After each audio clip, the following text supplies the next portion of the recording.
देवादिदेव खराट आदिम तीर्थंकर श्री आदिनाथ भगवान की। दोनों हाथों को आकाश की ऊंचाई में प्रदान करते हुए पूरी चेतना के साथ उपस्थिति का एहसास प्रदान कीजिएगा। चैतन्य चमत्कार श्री चंद्रप्रभु भगवान की, परम शांति विधायक श्री शांतिनाथ भगवान की, चिंतामणि श्री पार्श्वनाथ भगवान की, वर्तमान शासन नायक श्री महावीर भगवान की, 24 तीर्थंकर भगवंतों की, संत श्रोमणी 108 आचार्य गुरुवर श्री विद्यासागर जी महामुनिराज की, नवाचार्य श्री समय सागर जी महाराज की, गुणायतन प्रणेता शंका समाधान जनक भावनायुक्त प्रवर्तक पूज्य मुनिवर श्री प्रमाण सागर जी महाराज की, पूज्य मुनिवर श्री निर्वेक सागर जी महाराज की, पूज्य मुनिवर श्री संधान सागर जी महाराज की, समस्त मुनि संघ की। आइएगा बंधुओं, मां अहिल्या की पावन नगरी इंदौर महानगर अभय प्रसाद के इस विशाल प्रांगण से सायंकालीन लोकप्रिय कार्यक्रम शंका समाधान के इस सत्र को आप सभी लोग जिनवाणी चैनल के माध्यम से लाइव देख रहे हैं, सुन रहे हैं। यहाँ उपस्थित समस्त दर्शकों का और देश और दुनिया में इस कार्यक्रम को लाइव देख रहे सभी भक्तों का आभार प्रदर्शन करते हैं और इस सत्र को प्रारंभ कर उसके पूज्य महाराज श्री का मंगल आशीष ग्रहण करते हैं। तो दोनों हाथों को जोड़िएगा, आपके लिए भी मंगल आशीष मिले और आपके माध्यम से देश और दुनिया में इस कार्यक्रम को देख रहे सभी लोगों के लिए, सभी भक्तों के लिए भी मंगल आशीष की छांव प्राप्त हो। हे महाराज श्री, नमोस्तु नमोस्तु नमोस्तु, इच्छामि इच्छामि इच्छामि। आइएगा बंधु, भावना योग का त्रिदिवसीय शिविर बहुत अभूतपूर्व सफलता के साथ में संपन्न हो रहा है। आज का ये त्रिदिवसीय का अंतिम सत्र एक बार जोरदार करतल ध्वनि से इस अभूतपूर्व सफलता के लिए अंतिम सत्र है जो अभय प्रसाद से आप देख रहे हैं। कल रक्षाबंधन का पावन पुनीत मंगलमय दिवस है और कल पूर्णिमा श्रेयांशनाथ भगवान का मोक्ष कल्याणक भी है। कल हम प्रातःकाल 6:30 बजे से अभिषेक और प्रत्येक मास होने वाली पूर्णमासी शांति धारा जो 1008 बीजाक्षर मंत्रों से युक्त सहस्त्र नाम शांति धारा है, लगभग 55 मिनट तक चलती है। महाराज श्री के मुखारबिंद से कल की वह पावन शांति धारा संपन्न होगी और ये सभी कार्यक्रम मोहिता भवन से ही संपन्न होंगे। बंधु, हमारा सौभाग्य है हम आज हमारे बीच गुणायतन के शिरोमणि संरक्षक श्री पारस जी चौघटिया, प्रसिद्ध उद्योगपति आगरा से श्री पन्नालाल जी वैनाडा गुणायतन के ट्रस्टी हैं, प्रसिद्ध उद्योगपति वे आज हमारे बीच हैं। आपकी जोरदार करतल ध्वनि के बीच हम उन्हें इस मंच पर आमंत्रित करते हैं। कृपया पधारें और आपके सम्मान के लिए मैं आमंत्रित कर रहा हूं श्री नवीन जी गोधा महोत्सव अध्यक्ष और अशोक जी दोषी।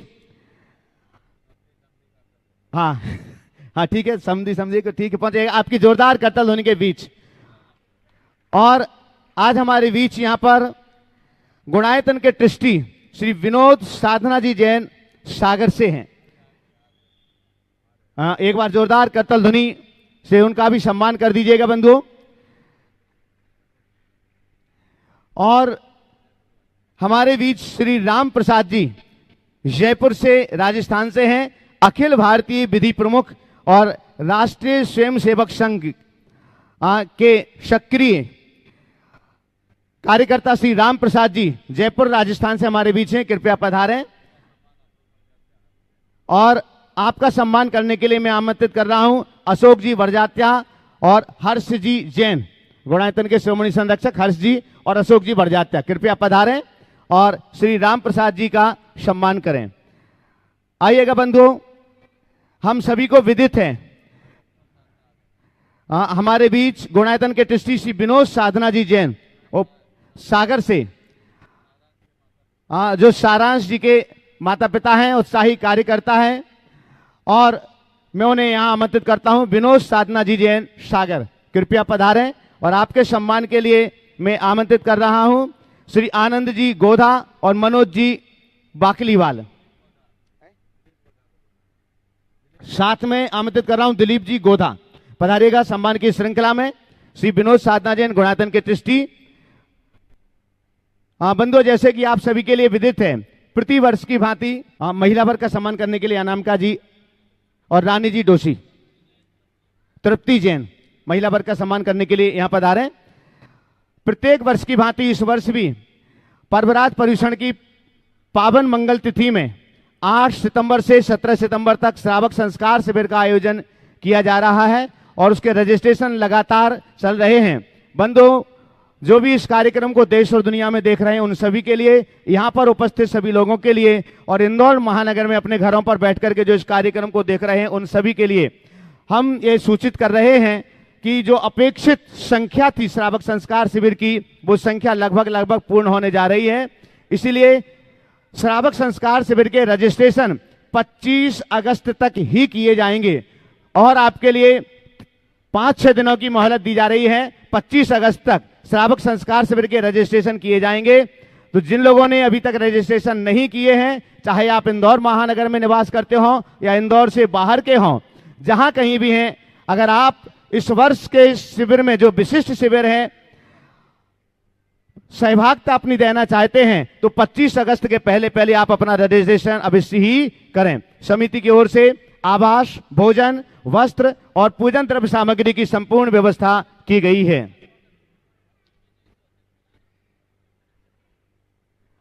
बंधुओं, इसी के साथ ही हम एक बार पुनः सूचित कर दें, कल का दिवस पावन पुनीत दिवस है, श्रावणी पूर्णिमा। कल बृहत शांति धारा संपन्न होगी और उसमें आप प्रातः 6:30 बजे मोहिता भवन में आमंत्रित हैं। लगभग 1 घंटे तक चलने वाली इस शांति धारा में आप अपना सौभाग्य अर्जित करें। कल श्रेयांशनाथ स्टेज पे कल श्रेयांशनाथ भगवान का मोक्ष कल्याणक, निर्वाण कल्याणक भी, और ये सभी कार्यक्रम मोहिता भवन के विशाल पांडाल से संपन्न होंगे।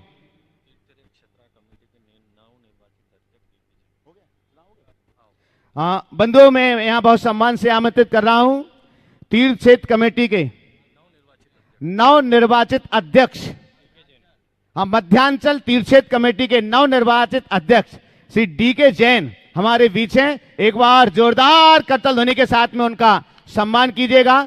और सम्मान करने के लिए नवीन जी, हर्ष जी और उनकी पूरी टीम, आनंद जी, पूरी टीम पहुंचेगा। युवा कार्यकर्ता मनोज जी पहुंचे। युवा कार्यकर्ता, आपकी तालियां लगातार बजते रहना चाहिएगा। वो नवनिर्वाचित अध्यक्ष हुए। और आइएगा, इसी के साथ में बंधुओं दोनों हाथों को जोड़िएगा। हम इस सत्र को आगे बढ़ाने के लिए पूज्य मुनि श्री संधान सागर जी के श्री चरणों में नमोस्तु निवेदित करते हुए इस सत्र को आगे बढ़ाने के लिए निवेदन करते हैं। हे महाराज श्री, नमोस्तु नमोस्तु नमोस्तु। और आज के प्रथम प्रश्न के लिए आमंत्रित कर रहा हूं आयुष जी जैन कटनी और तैयार रहेंगे पवित्र जैन इंदौर, राम प्रसाद जी जयपुर अखिल भारतीय विधि प्रमुख राष्ट्रीय स्वयंसेवक संघ से अपने बीच में हैं। जोरदार तालियों से उनका अभिनंदन कर दें। वे अपना प्रश्न गुरु चरणों में रखें। और उसके बाद में विनोद जी, साधना जी जैन तैयार रहें। महाराज जी के श्री चरणों में सादर प्रणाम करता हूं।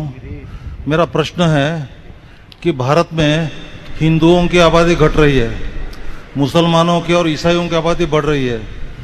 जनगणना का अध्ययन करने के बाद 130 साल में अब तक किसी भी दशक में हिंदुओं की जनसंख्या का ग्राफ ऊपर गया नहीं है और मुसलमानों की जनसंख्या का ग्राफ और ईसाइयों की जनसंख्या का ग्राफ हिंदुओं की आबादी से कई गुना ज़्यादा है। ऐसी स्थिति में भारत का भाग्य और भविष्य क्या होगा? क्योंकि यह कहावत है, जनसंख्या राष्ट्र का भाग्य होता है। और इस दृष्टि से हम आपसे विनती करते हैं कि ऐसी स्थिति में भारत के भाग्य और भविष्य के लिए अपन क्या व्यवस्था और इसका समाधान क्या है, इसके बारे में हमारी जिज्ञासा है। मैं तो आपकी बात का उत्तर एक ही वाक्य में देना चाहूँगा। संतति संस्कृति की संवाहक, संतति के बिना संस्कृति नहीं पले। जब तक संतति है तब तक संस्कृति है। इसलिए हमें अपनी संस्कृति को बचाने के लिए संतति को बनाए रखना बहुत ज़रूरी है, उसे बढ़ाना चाहिए। और ये बहुत ही चिंताजनक विषय है। और जैन समाज की तो बिल्कुल ही संख्या कम होते जा रही है, TFR सबसे कम है। तो इस पर सबको गंभीरता से विचार करना चाहिए। हम किसी सांप्रदायिकता के अभिनिवेश को बढ़ावा नहीं देना चाहते, लेकिन अपनी संस्कृति के भविष्य के लिए चिंतित जरूर होते हैं। और अपने संस्कृति के भविष्य के लिए आप सबको आगाह करना भी चाहते हैं। यदि आप अपनी संस्कृति को सुरक्षित रखना चाहते हैं तो संतति पर पूरा ध्यान दें और गांठ में बांध लें कि हम अपनी संस्कृति के लिए संतति बढ़ाएंगे। और विवाह का प्रयोजन भी यही है, जिसका मूल 3 उद्देश्य है, जिसमें सबसे पहला है धर्म संपत्ति, दूसरा है प्रजा उत्पत्ति और तीसरा है रति। तो प्रजा की उत्पत्ति से ही संतति आगे बढ़ती है, इसलिए संतति की बात सोचनी ही चाहिए। ताजपुर परिवार अपने बीच में और प्रश्न कर रहे हैं। सारांश भाई का पूरा परिवार आज यहाँ पर, माता पिता भी यहाँ उपस्थित हैं, वे प्रश्न करें और उसके बाद में वैद्य जैन कटनी तैयार रहें। मंचासीन समस्त मुनि संघ के चरणों में बारंबार नमोस्तु इच्छामि। मुनिश्री, मेरा प्रश्न है, पूजन से रिलेटेड मेरा प्रश्न है कि हम लोग परंपरागत तरीके से जो पूजन अर्चन अभी तक करते आए हैं, परंतु कभी कभी किसी विद्वानों के द्वारा आयोजित शिविर में हम लोगों को अलग अलग तरह से हस्त मुद्राएं या पूजन सामग्री चढ़ाने की विधियां जो सिखाई जाती हैं, तो उसका हमारे परंपरागत पूजन विधि से और अभी वर्तमान जो पूजन विधि हम लोग को सिखाई जाती है उससे उसका क्या संबंध है? जैसे हस्त मुद्राएं पुष्प चढ़ाने के लिए सीधे करते हैं, मुट्ठी बांध के। देखो ऐसा है, हम कुछ नया नहीं बताएंगे तो फिर नया कैसे कहलाएंगे? तो कुछ ना कुछ तो नया होना ही चाहिए। तो इसी तरह से जितने भी विद्वान त्यागी जन होते हैं, कुछ कुछ नया करते रहते हैं और उस नए को अपनाने में कोई हर्ज नहीं, जब तक कि मौलिकता सुरक्षित रहे। अगर मौलिकता खंडित होती हो तो हमें कुछ नहीं अपनाना। और एक बात ध्यान रखना, पूजा पाठ में आप पूरी तरह तत्परता रखिए, लेकिन आपका पूरा ध्यान क्रियाओं में ही न अटक जाए। जिसके लिए पूजा कर रहे हैं और जिसकी पूजा कर रहे हैं वो आपके ध्यान में बना रहे। यदि इतना करते हैं तब तो फायदा है, अन्यथा उन्हीं कर्म कांडों में उलझ के रह जाते हैं। ये आपको खुद देखना है कि मुझे क्या करना है और कितना करना है। बहुत सुंदर। वैद्य जैन कटनी अपना प्रश्न कर रहे हैं, उसके बाद में पवन जी सिंह। एक बार मैं चाहूँगा अभी विनोद भाई और उनके पूरे परिवार का जोरदार अभिनंदन कर दें। इनका बेटा सागर से आकर बहुत थोड़े समय में ही इंदौर में अपनी पहचान बना ली। ये इसके कर्मठता और होनहार पने का द्योतक है। इनके माँ बाप को भी इसका गर्व होना चाहिए। बहुत बहुत आशीर्वाद। चलिए, वैद्य जैन कटनी परिवार प्रश्न करें और उसके बाद में पवन जी सिंगई जो मंच की पूरी व्यवस्थाएं देखते हैं, धर्म प्रभावना समिति के साथ प्रश्न करेंगे। गुरुदेव के चरणों में मेरे संपूर्ण परिवार की ओर से और मेरी ओर से बारंबार नमोस्तु नमोस्तु नमोस्तु। गुरुदेव, मैं और मुझ जैसे कई बच्चे अपने घर से कई दूर पढ़ाई एवं जॉब के चक्कर में लगे हुए हैं। इसमें कभी कभी मुझे ये फीलिंग आती है कि मैं क्या कर रहा हूँ, क्यों कर रहा हूँ। मैं ये सब जिनके लिए कर रहा हूँ, मेरे माता पिता, वो यहाँ मेरे साथ मेरी खुद की खुशी बांटने के लिए नहीं है। इस समय मैं अपने आप को क्या कहूँ कि मुझे जाना तो अपने माता पिता के वापस है। उनसे मैं कहूँगा तो वो कहेंगे बेटा तू अपने लिए सबसे अच्छी जो तेरे को लगे वो कर। किंतु यहाँ मुझे स्वयं में बुरा लगता है कि मुझे माता पिता के लिए मैं उनसे इतनी दूर हूँ, उनके कष्ट में मैं उनके साथ नहीं हूँ। उस क्षण में गुरुदेव मार्गदर्शन दीजिए कि मैं क्या करूँ, मैं खुद को क्या कहूँ और इन फ्यूचर मैं क्या करूँ।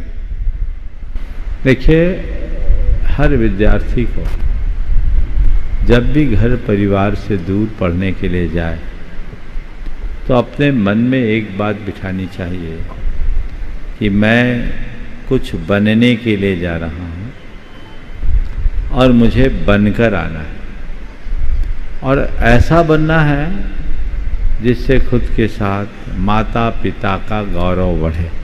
समझ गए? उसके लिए थोड़ा मोह भी त्यागना पड़ता है। और मैं सभी विद्यार्थियों को तुम्हारे माध्यम से कहूँगा कि अध्ययन काल को अपने जीवन का तपस्या काल मानो। ये मेरे जीवन की तपस्या का काल है, क्योंकि उसी में मेरे जीवन का निर्वाण होगा। समझ गए? तो अध्ययन काल को जीवन का तपस्या काल मानकर अपने आप को निखारने की कोशिश करो, और एक बार उसमें अपने आप को निखारने में समर्थ हो जाए तो आगे का रास्ता अपने आप प्रशस्त हो सकता है।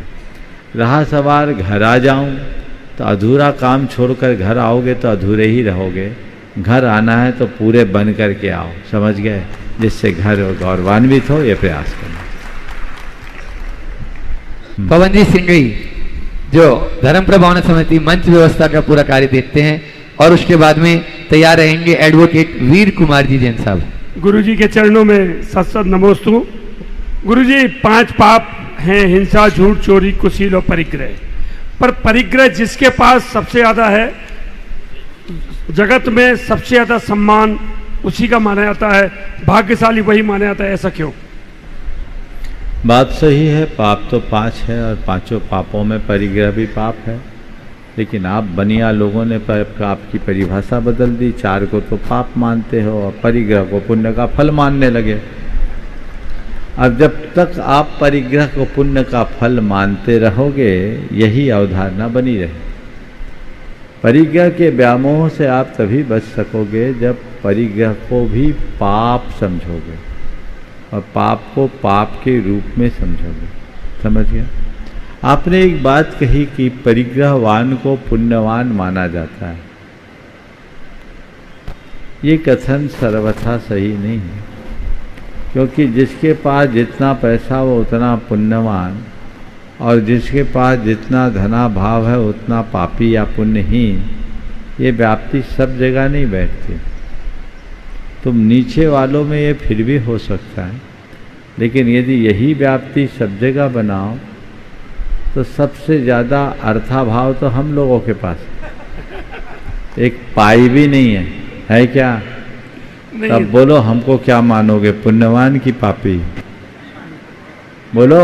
नहीं, आप तो गुरुजी इन 5 पापों से मुक्त हो चुके हो, आपको अब हमें नहीं मालूम। तुमने अभी ये कहा कि जिसके पास जितना पैसा उसको उतना पुण्यात्मा माना जाता है, तो हमारे पास तो पैसा नहीं है, अब हम पुण्यात्मा है कि नहीं, पहले ये बताओ। आपके दर्शन मात्र से हमारे पाप नष्ट हो जाते हैं गुरुजी। ये बताओ, हमारे पास पैसा होता तो एक बात तो पुण्यवान ही है। सुनो पवन भाई, हमारे पास पैसा होता तो तुम्हारा पाप नष्ट होता क्या?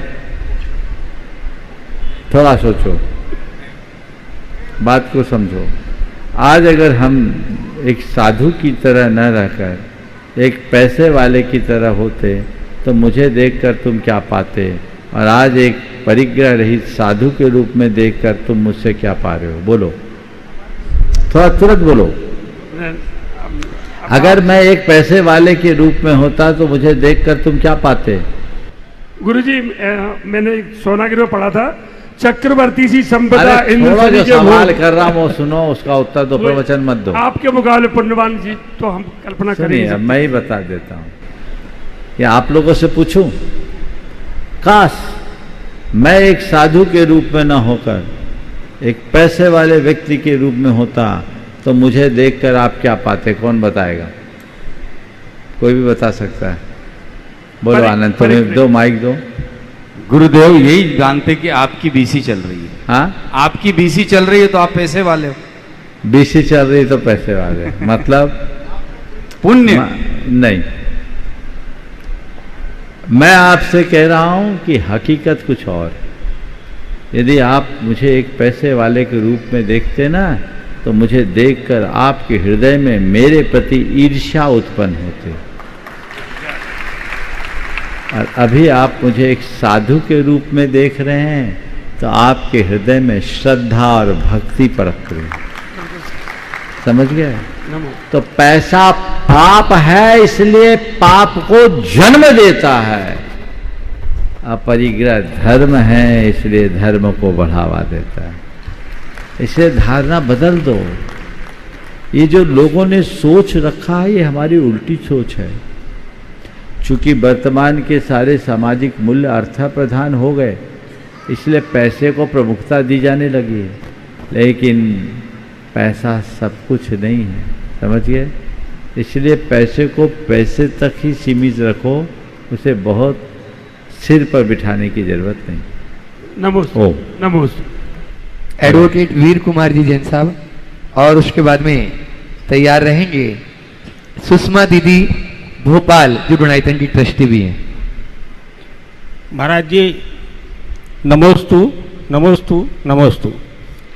महाराज जी वैसे तो आपकी विशेष अनुकंपा 22 तारीख को आपकी अनुकंपा और कृपा से आपने हमारे ऊपर कृपा करते हुए न्यायाधीशों और वकीलों का एक समय निर्धारित किया। उसके लिए हम सभी आपके प्रति बहुत ही कृतज्ञ हैं और आपके आशीर्वाद के आकांक्षी। लेकिन इस अवसर पर मैं एक प्रश्न ये जानना चाहता हूँ कि जो प्रोफेशनल या व्यवसाय जनित हिंसा पाप हम लोग कर रहे हैं और सारे प्रयासों के बावजूद भी उसमें कमी नहीं आ रही है, तो उस क्योंकि व्यवसाय जनित पाप तो होगा ही, क्योंकि व्यवसाय अपने आप में पाप का कारण है, पर उसमें किस तरीके से उस पाप से ज़्यादा हम बच सकें और कम से कम पाप कर सकें, इस बारे में आपका मार्गदर्शन मैं चाहता हूँ। पहले तो मैं चाहूँगा इन सभी का जोरदार अभिनंदन कर दीजिए। आज ये सब लोग एकत्रित होकर मेरे पास आए और मुझसे निवेदन किया कि महाराज श्री आगामी 22 तारीख को पूरे हाई कोर्ट और जिला न्यायालय के सारे अधिवक्ता और कुछ न्यायाधीशगण आपके पास आकर कुछ मार्गदर्शन प्राप्त करना चाहते हैं। मुझे इन सब का प्रस्ताव उपयोगी लगा। अनिल जैन सीए जो कई दिनों से इस कार्य में लगे हुए हैं, बहुत लगन से काम कर रहे हैं, एक बार इनका भी अभिनंदन कर दीजिए। आज ये सारे लोग आए तो मैंने कहा ठीक है भाई, मेरा काम तो उपदेश देना है और समाज को जगाना है, और अगर अधिवक्तागण जग गए तो हमारा आधा काम हो जाए। बहुत अच्छी बात है। आज ये जो प्रस्ताव आया है 22 तारीख को 4:30 बजे से मोहता भवन के प्रांगण में यहाँ के सभी प्रमुख अधिवक्ता और कुछ न्यायाधीशगण उपस्थित होंगे और उनके बीच एक विशेष सत्र होगा। ये मेरे सामने का पहला ऐसा प्रसंग होगा जब समूह में हम इस तरीके से सब प्रकार के अधिवक्ताओं के बीच अपना प्रबोधन रखेंगे। जैन अधिवक्ताओं के सामने तो कई बार बातें आई है, और जो विषय भी आपने रखा है धर्म और न्याय व्यवस्था, बहुत रोचक विषय है मेरे लिए, तो हम उसकी ज़रूर चर्चा करेंगे। और मुझे उम्मीद है उस दिन सब बैठकर कुछ अच्छे सूत्र हासिल कर पाएंगे। और इनके साथ वीर कुमार जी एडवोकेट तो हमारे समाज के एक स्तंभ है ही। 52 गजा के केस में इनका बहुत बड़ा योगदान था, और साथ में जेके जैन साहब जो रिटायर्ड जज हैं हाई कोर्ट के, उनका भी बहुत समर्पण और लगन है। और यहाँ जितने लोग उपस्थित हैं ये सब समर्पितों की टीम है।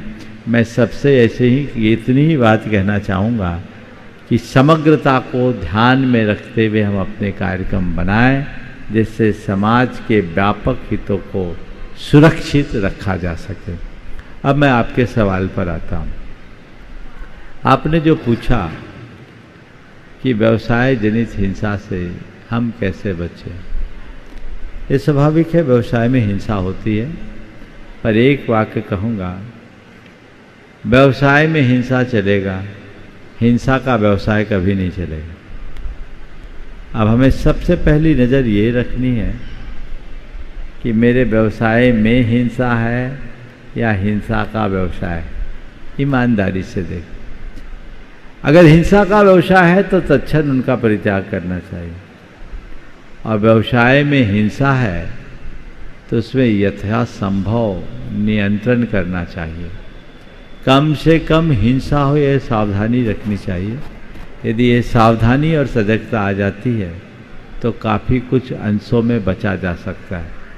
ये बात सही है कि ऐसा कोई व्यवसाय नहीं जो पूर्णतः निर्बद्ध हो, लेकिन व्यवसाय के चुनाव करते समय ये विकल्प जरूर रखा जा सकता है जिसमें न्यूनतम हिंसा हो, अधिकतम आय हो और अल्पतम व्यस्तता हो। मैं सदैव ऐसे ही व्यवसाय को चुनने का परामर्श देता हूँ। नमोस्तु महाराज।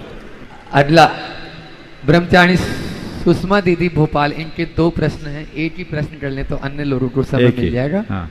और उसके बाद में तैयार रहेंगे यस मनाली सेठी बड़वानी, पूरी टीम की। महाराज जी के चरणों में पूरी टीम के साथ में त्रैवार नमोस्तु नमोस्तु नमोस्तु। सभी चुलक जी के चरणों में त्रैवार इक्षामी। महाराज जी मेरी ये शंका है, अनंतानुबंधी कषाय वाले जीव के मति आदि ज्ञान क्यों नहीं होते, एवं जिन जीवों ने तीर्थंकर प्रकृति का बंध कर लिया है उनके इस कषाय के निमित्त से आश्रव होगा कि नहीं, यदि नहीं तो क्यों? देखिए, ये मिथ्यात्व की परिणति है और उस समय जहाँ मिथ्यात्व है वहाँ अज्ञान होता ही है। और जिनके साथ तीर्थंकर प्रकृति का बंध हो रहा है वो सम्यक दृष्टि हैं, इसलिए सम्यक की अवस्था में ये परिणाम नहीं होते। अगर छूट जाए तो हो सकते हैं। आगे चल। नमोस्तु महाराज जी, नमोस्तु।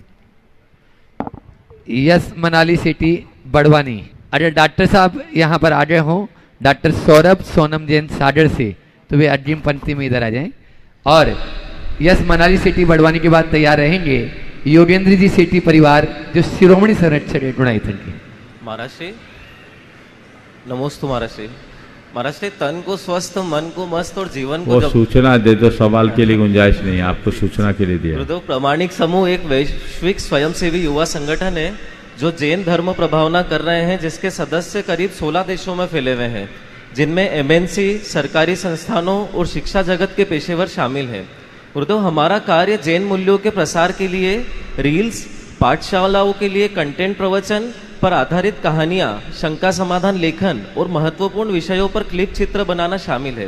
गुरुदेव, हमारा सभी युवा वर्ग से निवेदन है, अगर आप कंटेंट राइटिंग में, सोशल मीडिया या ग्राफिक डिजाइन में कुशल हैं तो आप हमारे साथ जुड़ना चाहें तो कृपया आप संपर्क करें। हमारे साथ जुड़ने के लिए आप munipramansagar.net पर जाएं और मोर पर क्लिक करके वॉलंटियर का विकल्प चुनें।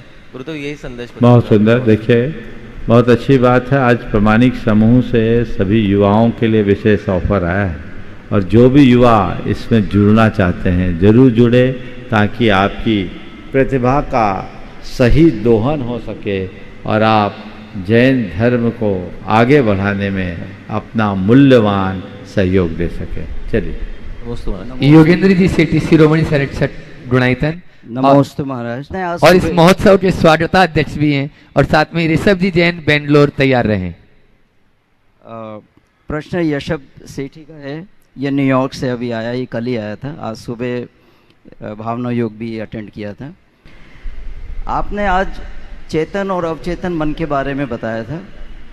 क्या यही वो कॉन्शियस और सबकॉन्शियस माइंड हैं? यदि कॉन्शियस माइंड है तो हमें जो भी टेंशन्स होते हैं हमें उसका कारण पता होता है और हम उसको दूर करने में प्रैक्टिकली समस्या सुलझा लेते हैं। लेकिन यदि सबकॉन्शियस माइंड में जो टेंशन्स हमारे घर कर जाते हैं उससे तो रातों की नींद भी उड़ जाती है और पता भी नहीं होता है कि ये टेंशन कौन सा है, क्या है, कैसा है। तो क्या इनका निवारण कैसे होता है? क्या भावना योग इसमें सहायक है? भावना योग का मूल ही यही है कि हम अपने सबकॉन्शियस माइंड को ठीक करें। आज प्रातः काल का उद्बोधन आपने सुना होगा, तो मैं समझता हूँ इसे बहुत गहराई से समझा हो। हमारी एक्टिविटीज़ है और हमारे अंदर का जो इंटरनल इंटेंशन है, दोनों अलग अलग चीज़ें। हमारी एक्टिविटीज़ हमारे भीतरी संस्कारों से प्रेरित होते हैं और हमारे भीतरी संस्कार हमारा उपयोग है, जिसे हम अवचेतन मन कह सकते। हमारे एक्टिविटीज़ की बातें हमारे चित्त में अंकित होती है और वही हमारे भावी जीवन का निर्धारण करती है। यदि हमने अपने अंतस चेतना को विशुद्ध और निर्मल बना लिया तो ये मान करके चलना, हमारी बाह्य प्रवृत्ति भी अपने आप ठीक हो। उपयोग को शुद्ध करने से योग शुद्ध होता है, ये जैन धर्म का मूल फंडा है। तो हम अपने उपयोग यानी अंदर की वृत्ति, अंतस्करण को ठीक करें, उपयोग को ठीक करें और वह भावनाओं के बल पर ठीक किया जा सके।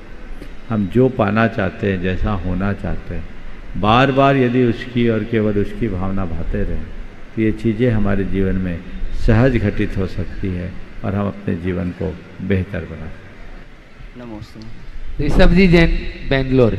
और उसके बाद में तैयार रहेंगे PSM youth wing Indore. Rishabh ji Jain नहीं है? हाँ, सीधे आप बोले। अभी जो यहाँ पर 3 दिन का भावना युद्ध का जो शिविर हुआ उसमें इन युवाओं की बहुत अच्छी भूमिका रही। जोरदार तालियों के साथ में उनका अभिनंदन कर दें। वे अपना प्रश्न पूज्य महाराज श्री चरणों में रखें। बोलो। नमोस्तु महाराज जी।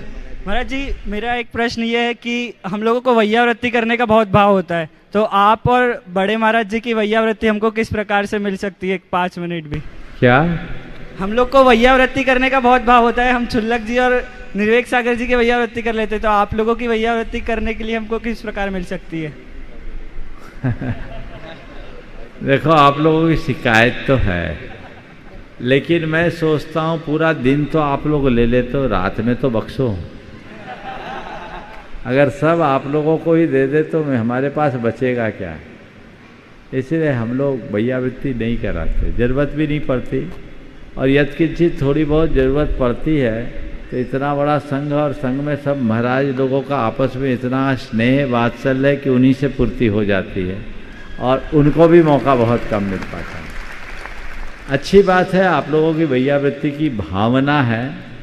बहुत दिन से आप लोगों की शिकायत मेरे पास आ रही है, महाराज लोगों ने भी आप लोगों की शिकायत हमारे पास कई बार पहुंचाई है, तो मुझे भी लगता है कि अब आप लोगों की भावना का सत्कार कर लेना चाहिए। लेकिन अब ये हम स्वीकार करेंगे केवल युवाओं के लिए, और सप्ताह में एक दिन। कौन सा दिन चुनो करोगे? शनिवार की रविवार? सैटरडे। हाँ गुरुजी, काल करे सो आज कर, आज करे सो अभी। नहीं, एक दिन फिक्स कर। संडे युवाओं के लिए वैयावृत्ति के लिए हम समय दे देते हैं। आप आइए, आधा से पौन घंटे जो लोग हो, रात्रि 9 बजे से आपको समय है। आप आइए भक्ति भाव के साथ और आनंद लीजिए। ये मौका सप्ताह में एक दिन आप लोगों को मिल जाएगा। महाराज, सब कुछ युवाओं को ही मिलेगा तो हम लोगों को क्या मिलेगा? आप लोगों की भी शिकायत आएगी। तो चलिए, एक दिन सबके लिए भी हम दे देते हैं सप्ताह में। इस प्रकार एक दिन एक्सक्लूसिव युवाओं के लिए और एक दिन जनरल के लिए, यानी शनिवार और रविवार 2 दिन। इसके अलावा बाकी दिन परेशान मत करना। आधा घंटे का समय आप लोगों को मिलेगा और आप उसमें भरपूर आनंद ले सकते हैं। ठीक है महाराज जी, वो कहते हैं ना, जो गुरु की भक्ति करता है पागलों की तरह, तो गुरु कृपा उस पर बरसती है बादलों की तरह। हम सभी आपके बहुत बहुत कृतज्ञ महाराज जी। नमोस्तु महाराज जी। एक बार इन युवाओं का जोरदार अभिनंदन करें। बहुत कर्मठता और तत्परता के साथ ये लोग लगे हुए हैं, बहुत अच्छा काम कर रहे हैं। अर्पित जी बढ़ जाते नमोस्तु महाराज जी। जो एमडी हैं सेरोसॉफ्ट सॉल्यूशन में, वे अपना प्रश्न रखेंगे।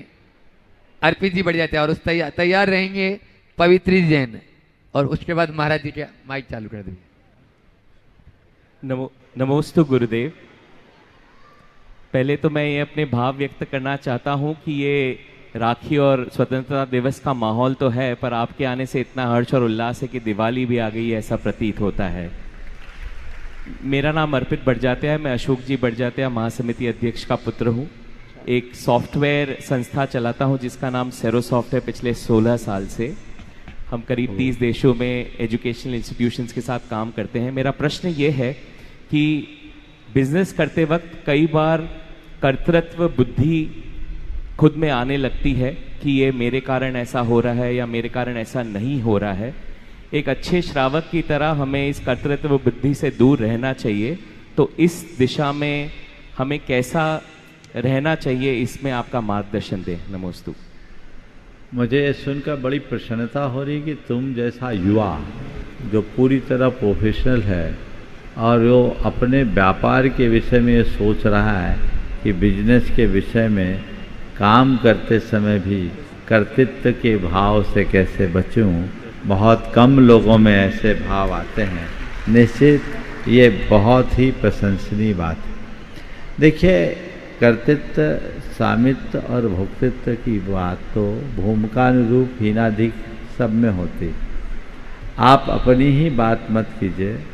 हम साधु लोग भी हम प्रवचन करते हैं हमारे सानिध्य में कार्यक्रम होता है, किंचित कई बार ऐसा होता है मन में कि इस तरह का कार्य हो, हम इस कार्य को कराएं, आप लोगों की प्रेरणा भी हम लोग आप लोगों को देते हैं, ऐसा करना चाहिए, ऐसा कीजिए।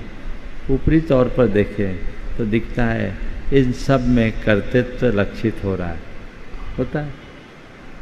और जब तक खुद का उत्साह किसी कार्य में जुड़ेगा नहीं तब तक काम का मजा भी नहीं होगा। लेकिन मैं अपने अंतर मन की बात करूं, मैं ये सब कुछ करता हूं, पर मेरे मन में एक ही बात बैठी है कि पुण्य के योग से मेरे पास प्रतिभा है, योग्यता है और कुछ प्रभाव है। तो इन सब का उपयोग जिन शासन की प्रभावना में जितना बन सके कर लूँ। मैं केवल निमित्त मात्र हूँ, जितना हो सके हो जाए। तो मुझे इसमें कोई कर्तृत्व जैसा नहीं लगता, मुझे लगता है ये मेरा कर्तव्य है। हाँ, कर्तृत्व और कर्तव्य में अंतर कब आ जाता है? जब मैं जो सोचूं वो करूं और ना हो तो आकुलता करूं, और सोचूं और सहज भाव से हो जाए तो, और ना हो तो यही निमित्त था ये मान लूं। तो जब परिणाम को लेकर आकुलता हो तो कर्तृत्व है, और परिणाम में समता है तो कर्तव्य। निष्काम वृत्ति, कर्मण्येव अधिकारस्ते मां फलेषु कदाचन। कर्म पे ही मेरा अधिकार है, फलों में नहीं। ये सोच अपने अंदर विकसित करो। जो भी काम करूं वो उत्साह के साथ करूं, लगन के साथ करूं, उसमें अपना 100% झोंक दूं। और मैं क्या कर सकता हूं, मैं करने वाला थोड़ी, होता स्वयं जगत परिणाम, मैं जग का करता क्या काम। तो माला लेके बैठ जा, सॉफ्टवेयर कंपनी क्यों खोले? वहां तो आपको बुद्धिपूर्वक काम करना ही पड़ेगा। लेकिन हाँ, इतना सब कुछ करने के बाद परिणाम अनुकूल ना आए, ठीक है, यही निमित्त था, उसको स्वीकार कर लो। बस ये बारीक दृष्टि अंदर आ जाए, रंच मात्र आकुलता नहीं होगी और जीवन सुखी हो। नमोस्तु। डॉक्टर सौरभ जी, सोनम जी जैन सागर, जो अभी चक्रवर्ती विवाह कर गुरु चरणों में यहाँ आए, दर्शनार्थ आए हैं, वे अपना प्रश्न भी रखेंगे और अपनी भावना भी व्यक्त गुरु चरणों में करेंगे। उसके बाद में तैयार रहेंगे अनुष्का जैन सागर। गुरुवर के श्री चरणों में बारंबार नमोस्तु नमोस्तु नमोस्तु। गुरुजी, मैं doctor Saurabh Jain, MD medicine, Bhagyoday Tirth Sagar से हूँ। मैं अपने प्रिस्क्रिप्शन में प्रायः भावना योग प्रिस्क्राइब करता हूँ, और गुरुजी इसके बहुत ही उल्लेखनीय परिणाम मैंने फॉलोअप्स में पाए हैं। इसका उल्लेख मैं पहले भी कर चुका हूँ। गुरुजी, चूँकि हमने पिछले महीने 17 तारीख को ही चक्रवर्ती विवाह किया है, आप भी डॉक्टर सोनल जैन भावना योग से जुड़े हुए हैं, आपसे बहुत जुड़े हुए हैं। भावना योग को हम एक साइंटिफिक बेसिस देना चाहते हैं। उस साइंटिफिक बेसिस में प्री और पोस्ट एक ऐसा डाटा कलेक्शन होता है जिसके माध्यम से हम भावना योग को एक वैज्ञानिक दृष्टि से, चूँकि वो कई बार प्रमाणित भी हो चुका है, पर एक बार और पुनः अंतर्राष्ट्रीय स्तर पर उसको हमारा जर्नल में प्रकाशित करने का प्रयास है। इसमें आपका मार्गदर्शन एवं आशीर्वाद चाहिए। पहले तो मैं चाहूँगा इस दंपति का जोरदार अभिनंदन करें। डॉक्टर सौरभ पिछले अनेक वर्षों से भावना योग का अभ्यास भी कर रहे हैं और अपने प्रिस्क्रिप्शन में भी लिख रहे हैं।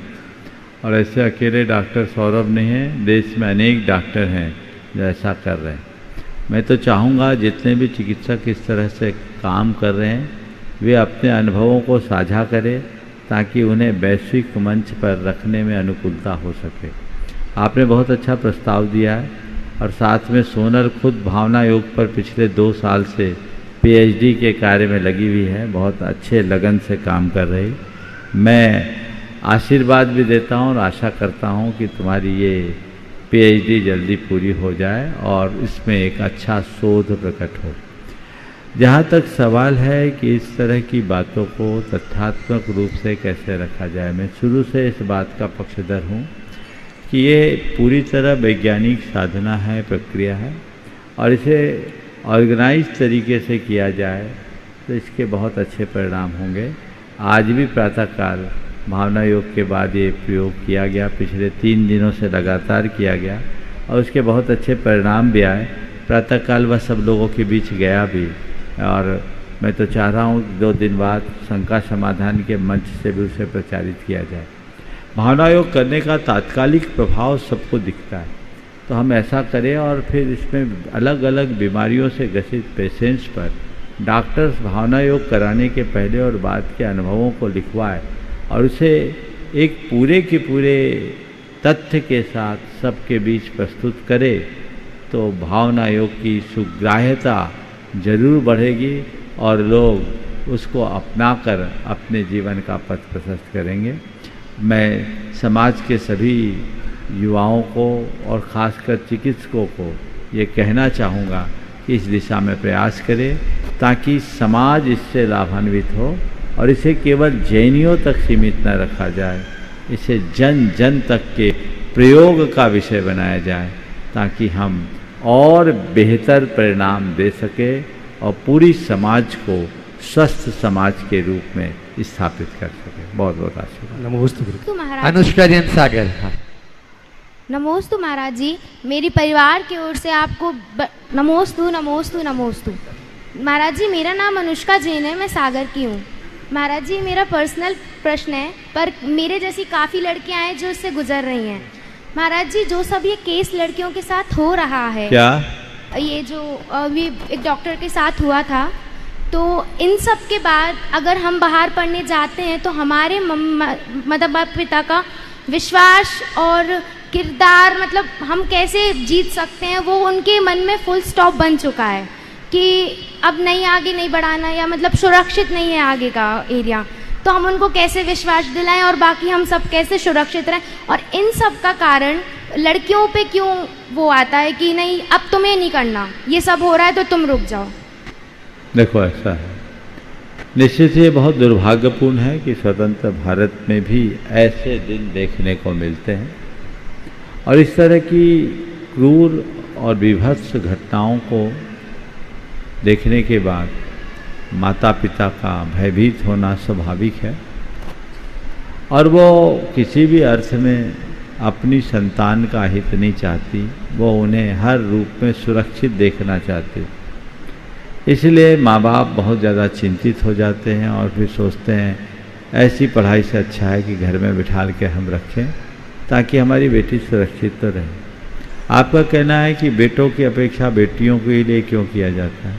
ऐसा इसलिए कहा जाता है क्योंकि बेटियां बेटों से ज़्यादा पूज्य मानी जाती हैं, बेटियों का मूल्य बेटों से ज़्यादा है, बेटियों को मंगल कहा जाता है, कन्या को सचित्त मंगल माना जाता है, इसलिए कन्या भोज कराया जाता है, बेटा भोज कहीं नहीं होता। समझ गए? और कन्या के कंधों पर 2 कुलों का दायित्व होता है, इसलिए कन्याओं को उभय कुल विवर्धनी कहा है। वो 2 कुलों को बढ़ाने वाली होती है, इसलिए कन्या का मूल्य और महत्व ज़्यादा होता है। तो जो ज़्यादा मूल्यवान है उनको संभाल के रखा जाता है। ज्वेलरी को ट्रेजरी में रखते हैं और झाड़ू को दरवाजे के ओंठ में। समझ गए? तो हमारी कन्याएं ज्वेलरी जैसी मूल्यवान हैं। मैं दूसरे के लिए दूसरी बात नहीं कहूँगा, लेकिन ज्वेलरी की तरह मूल्यवान हो, इसलिए तुम लोगों को इसका और प्राउड होना चाहिए और इसलिए सोचना चाहिए कि यदि हमारे माता पिता हमारे प्रति ज़्यादा गंभीर हैं तो ये सही है क्योंकि हम इसके लायक हैं। हमारे भाइयों के प्रति गंभीरता की जरूरत नहीं क्योंकि वो हमारे लायक वो नहीं है, उनके ऊपर एक ही कुल है, हमारे ऊपर 2 कुल की लाज बढ़ानी है। समझ गए? लेकिन माँ बाप से कहूँगा इस तरह की घटनाएं अपवाद स्वरूप होती, रोज तो नहीं होती। हर बेटी असुरक्षित है ऐसा तो नहीं। घटना हुई, निंदनीय घटना हुई, अवांछनीय घटना हुई, लेकिन एक आध बच्चे या बच्ची के साथ ऐसी घटना हो जाए, उस घटना से पीड़ित होकर सबका रास्ता बंद कर देना ठीक नहीं है। ऐसी घटना तो घर बैठे भी हो सकती है, तो क्या करोगे? घर से भी निकालना बंद कर दोगे क्या? घटनाओं के प्रति जागरूकता रखो और बेटियों में इतना आत्मविश्वास जगाओ और उनके अंदर संस्कारों का और मर्यादाओं का पाठ पढ़ाओ। कई जगह ऐसी भी चीज़ें होती है जिनके कारण घोर इस तरह के निंदनीय कार्य हो जाते हैं, जहाँ मर्यादाहीनता होती है, उसको रोको। आजकल बेटियां हैं, रात के देर रात 2-2 बजे तक क्लबों और पार्टियों से आना, नशे की हालत में आना। मैं इस घटना से इसको नहीं जोड़ रहा, मुझे इस घटना की पूरी जानकारी भी नहीं, लेकिन अन्य चाहे बेटा हो या बेटी, इस तरह की जो मर्यादाहीनता है, नशे की आदत है, उस आदत पर लगाम लगाना जरूरी है। व्यक्तिगत स्तर पर, पारिवारिक स्तर पर, समाज के स्तर पर और शासन के स्तर पर, तभी समाज सुधर पाएगा। अन्यथा लोग चीखा चिल्ली करते रहेंगे, आंदोलन करते रहेंगे, पर हर 2, 5, 7 साल में एक निर्भया कांड होता रहेगा। होता है। कितने को फांसी पे चढ़ाओगे? इससे इसका अंत नहीं होने वाला। इसका अंत तभी होगा जब समाज की सोच बदलेगी। मुझे विनोबा जी की एक पंक्ति बहुत सार्थक दिख रही कि कानून वेश्यावृत्ति को बंद कर सकता है। कानून के बल पर हम वेश्यावृत्ति को बंद कर सकते हैं, पर हर स्त्री में मां, बहन और बेटी का रूप तो केवल धर्म ही दिखा सकता है। दृष्टि में पवित्रता, मर्यादा की रक्षा का पाठ पढ़ाना हम शुरू करें तो जीवन में व्यापक बदलाव घटित होगा और वही हम सबके रूपांतरण का आधार भी बने।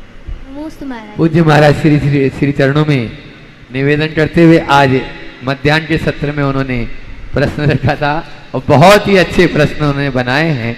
वो प्रश्न उनका नहीं है, आप लोगों के बीच का वो प्रश्न है। महाराज जी के मुखारविंद से अपन को सुनने को मिलेगा, जिससे कि अपन सब समाधान की उस गंगा में अवगाहित हो सके। ऐसी भावना के साथ में हम सब निवेदन करते हैं, आप लोग भी हाथ जोड़कर, कि महाराज जी अपने प्रश्न के द्वारा हम सबको अनुग्रहित करें। मुनिश्री को नमोस्तु करते हुए दूर दराज से आके यहाँ पर अध्ययन करने वाले बच्चों का अतिशय पुण्य है कि इस वर्षा योग पूज्य श्री का आप लोगों को मिल रहा है और भावना योग के माध्यम से और युवा सम्मेलन के माध्यम से सभी बच्चों को नई दिशा और दिशाबोध प्राप्त हो रहा है। आज मध्याह्न की सभा में बच्चों की ओर से एक प्रश्न था कि बदलते परिवेश में, जबकि एक उम्र होने के बाद सहज रूप से मन में काम वासना या एक प्रकार की कहना चाहिए इच्छाएँ प्रकट होती हैं और उन इच्छाओं को प्रकट पूर्ण करने के लिए पारंपरिक तौर पर हमारे यहाँ पर विवाह की एक चर्चा होती है। और यदि हम अपने जीवन में थोड़ी बहुत जो हमारी इच्छाएं हैं उनकी पूर्ति करने के लिए यदि दोनों व्यक्ति तैयार हैं तो हमारे लिए हम अपनी इच्छाओं को पूर्ण कर लें।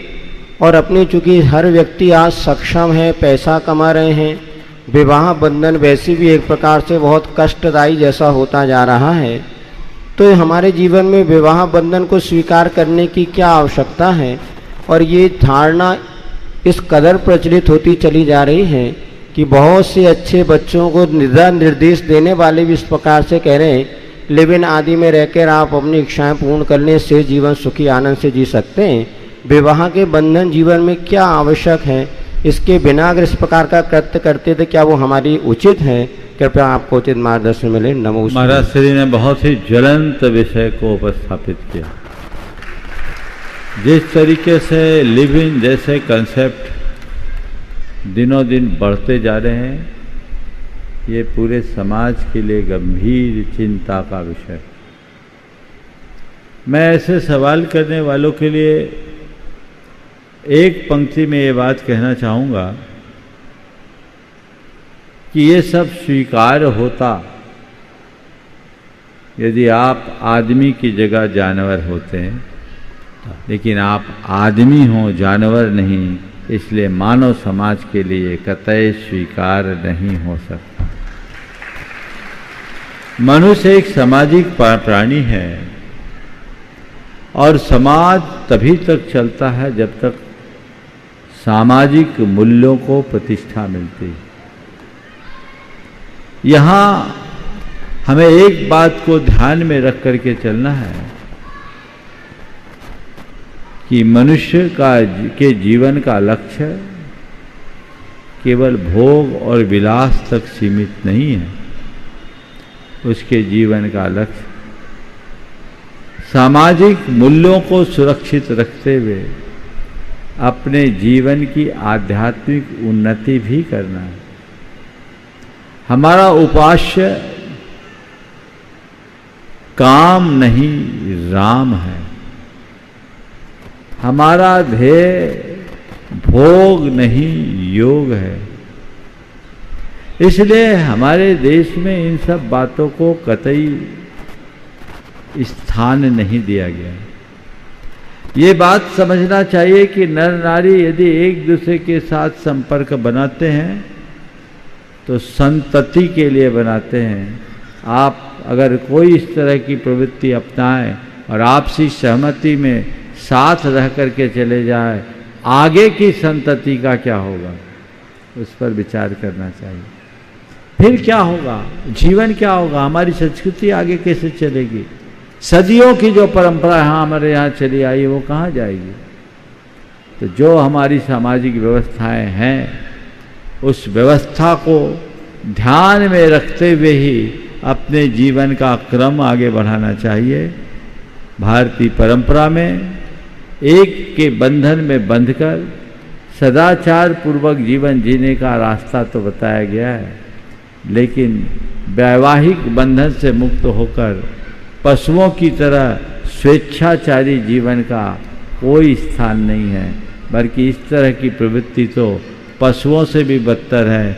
पशुओं में और कोई बंधन नहीं तो कम से कम प्रकृति का बंधन तो है, यहाँ तो वो भी बंधन नहीं। दुर्भाग्य ये है कि हमारे देश के कानून में भी इन बातों को समाविष्ट कर दिया गया। काश हमारे देश के नीति निर्धारक भारत और भारतीयता को समझ करके इन पर विचार किए होते तो इस तरह की बातों को कोई कानूनी सम्मति नहीं मिल पाती। मुझे मालूम है इस मामले में माननीय सर्वोच्च न्यायालय ने भी अपनी मुहर लगा दी। क्यों वकील साहब, सम्मति है ना, यह दुर्भाग्यपूर्ण है। अगर भारत और भारतीय परंपरा को समझा गया होता, भारत की मूलभूत अवधारणा को समझा गया होता, भारत की विरासत को जाना गया होता तो इस तरह की बातें नहीं होती। आज से कुछ वर्ष पूर्व एक महिला जो लंदन में थी और वहाँ के एक बहुत बड़ी कंपनी की सीईओ थी, नाम मुझे स्मरण में नहीं है, उस महिला ने अपना एक लेख लिखा था कि जब मैं यहाँ आई, यहाँ की उन्मुक्त यौनाचार मुझे बहुत लुभावना लगा और मुझे लगता था कि भारत के लोगों में बहुत पिछड़ापन है, यहाँ जैसा ही जीवन होना चाहिए। लेकिन अब जब मैं 45 वर्ष की उम्र पार कर गई हूँ तो मुझे लगता है मेरे शरीर का सत्व पूरी तरह से समाप्त हो गया और अब मैं किसी के योग्य नहीं बची, अब मैं किसी के काम की नहीं बची। तो मुझे लगता है कि मेरा जीवन व्यर्थ हो गया। अब मुझे ऐसा आभास हो रहा है कि भारतीय अवधारणा ही कहीं ज़्यादा अच्छी थी, ताकि आगे की संतति को तो बढ़ाया जा सकता है। इन बातों को तथ्यात्मक तरीके से समझाने की आवश्यकता है और जब ऐसी बातें हम अपनी पीढ़ी को तथ्यात्मक तरीके से समझाएंगे तभी हम आगे कुछ कर पाएंगे।